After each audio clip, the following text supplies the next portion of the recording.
Hello grade 8s. Today we're going to work on 10.2, modeling and solving two-step equations in the form of ax plus b equals c, where a, b, and c are numbers and x is your variable. We're going to start by modeling with a balanced scale, and we're going to look at the equation 23 equals 4 times k plus 3 to start us off. So you can use a balanced scale to model the equation. And in order to do that, we're going to draw an actual scale, and we're going to take 4 of our k's. That's the numerical coefficient is 4, which is the number that multiplies k.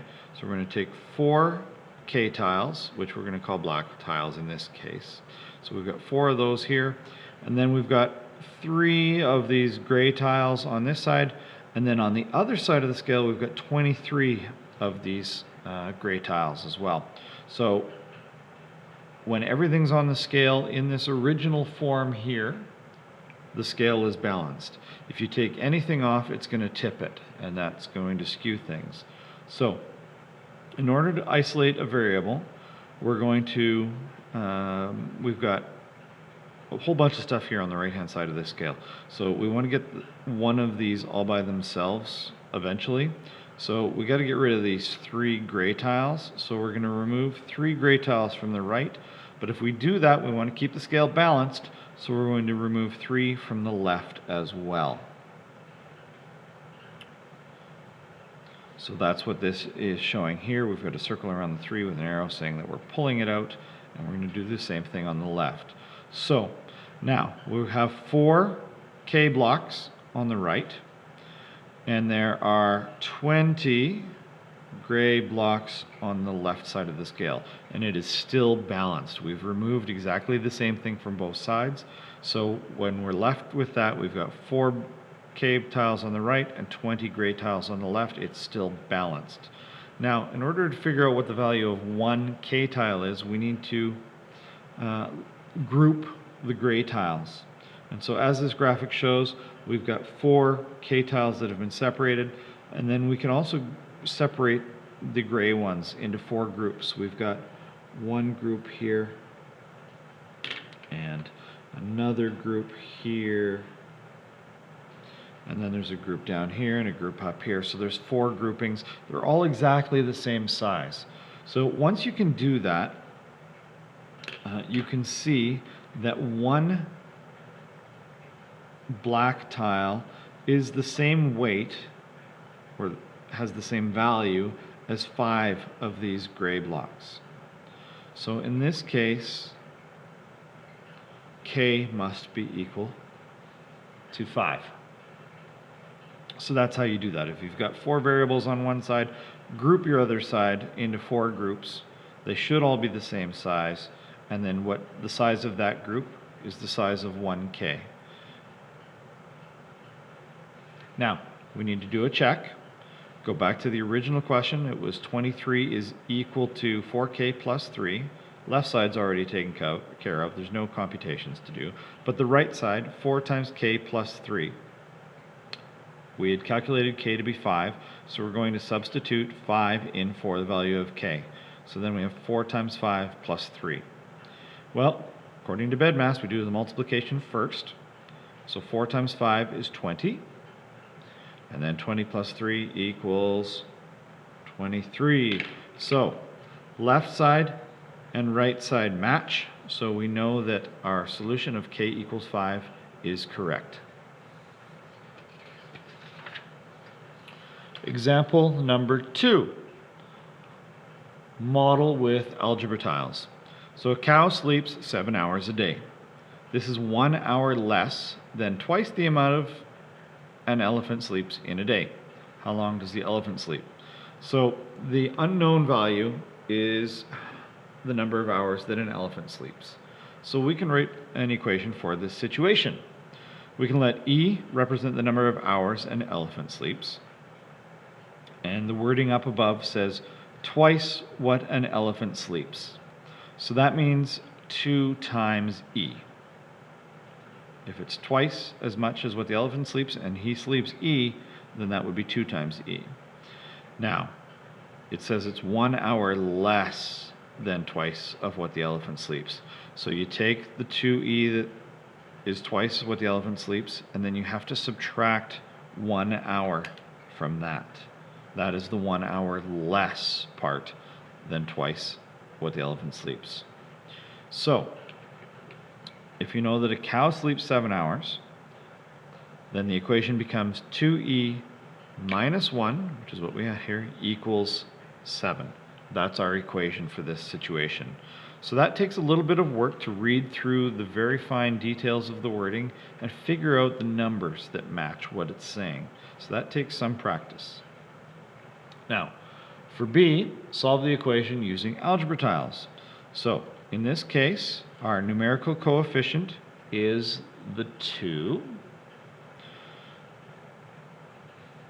So we're going to draw 2 of the black tiles, or the black bars that we've talked about previously, because each one of those represents a single variable. So we've got that, and then we've got a minus 1 here, so we're going to draw a little square that's white, it's not shaded in, that's the minus 1.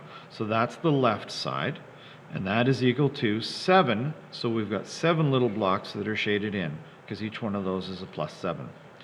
So now, to isolate the black tiles on one side of the equation sign, we need to add, if this is a negative, we need to add a positive to cancel it out. So we're going to add 1 gray tile to both sides. Now when you do that, this is something that's kind of special. This little graphic here, where you've got one of each color that are the same size, that's actually called a zero pair. So one is negative, one is positive. When you put them together, it turns into 0, which is why we call it a zero pair. So when you see those, you can remove those from your situation. So now, what we have left is we've got 2e black tiles on this side, and we've got 8 of the little gray tiles on the right. So if you arrange them like we've got done here, you can see that we've got 2 rows that are exactly the same, which means that 1 black tile is equal to 4 gray tiles. So if that's the case, then an elephant sleeps 4 hours a day. Now the question is, does that make sense? You can verify that work by going back to your original formula, or even back to the original question if you wish. If an elephant sleeps 4 hours a day, twice that is 8 hours. 1 hour less than that is 7. So yes, that does make sense. If the cow sleeps 7, then the elephant must sleep 8 hours a day. All right, working example number 3. Apply the opposite operations. So we've got an equation here, 4 times w plus 3 equals 19. We're going to apply an opposite operation, and so positive and negative, adding and subtracting our opposite operations, and then multiplying and dividing our opposite operations. So we're going to isolate the variable by following the reverse order of operations. If we have 4w plus 3 equals 19, we're going to work backwards from BEDMAS to get the w by itself. So adding and subtracting is done last, typically in BEDMAS, so we're actually going to look at doing that first this time around. So if we've got a plus 3, we need to subtract 3 from both sides. So that's what's showing here. Then this plus 3 and minus 3, it's kind of like a zero pair. It cancels itself out, so that on the left side we are only left with 4 times w. On the right side, we took 19 and we subtracted 3 from it, so we have 16 on the right side. Now we have 4 times w equals 16. Well, 4 times w, that means the opposite must be divide. So we're going to divide both sides by 4. And And for some reason, this variable has changed, so we're going to make that back to W. 4W divided by 4, the two 4's divide out. 4 divided by 4 is just 1, so that leaves us with W on the left. And over here on the right, we've got 16 divided by 4, which we know is 4. So W equals 4. And we can check this using algebra tiles. If we've got our 4 W's here from our original question, plus 3 gray tiles equals 19 gray tiles. Let's try and work through this. We can subtract 3 from the left and from the right, and that leaves us with 4 W's and 16 tiles.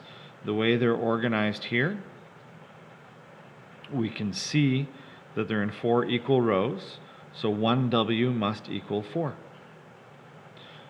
So isolate the black tiles by subtracting the 3 from both sides. And then because they're organized nicely, each black tile must have a value of 4 gray tiles. And remember, these are the gray tiles, so they're positive. And once again, W equals 4.